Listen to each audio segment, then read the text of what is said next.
ప్రధాని మోదీ 11 ఏళ్ల పాలనపై విషం చిమ్ముతున్న కాంగ్రెస్ అధ్యక్షుడు మల్లికార్జున ఖర్గే నిజాలు తెలుసుకోవాలన్నారు బీజేపీ ఎంపీ డాక్టర్ లక్ష్మణ్.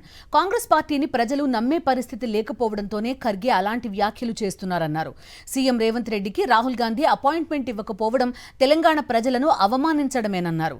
కుటుంబ కలహాలు, ఆస్తుల పంపకాల వల్లే బీఆర్ఎస్లో గొడవలు ప్రారంభమయ్యాయన్నారు లక్ష్మణ్.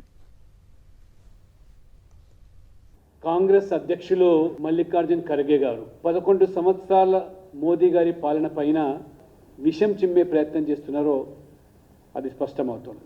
ఇప్పటికైనా మల్లికార్జున్ ఖర్గే గారు వాస్తవాలు గ్రహించి భారత ప్రజలు మిమ్మల్ని నమ్మే స్థితిలో లేరు. 3 రోజులు పడిగాపులు కాసి ఇది ముఖ్యమంత్రి రేవంత్ రెడ్డి గారికో లేకపోతే కాంగ్రెస్ నాయకులు ఇది తెలంగాణ ప్రజలు జరిగినటువంటి అవమానంగానే ప్రజలు ఇది భావిస్తారు. వాళ్ళ యొక్క కుటుంబ కలహాలు, ఆస్తుల పంపకాలు, రాజకీయ వారసత్వం కోసం జరుగుతున్నటువంటి ఈ యొక్క పోరాటం.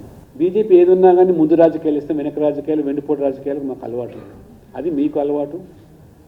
మీరు గతంలో చేసినారు, వాళ్ళు ఇప్పుడు చేసుకుంటున్నారు.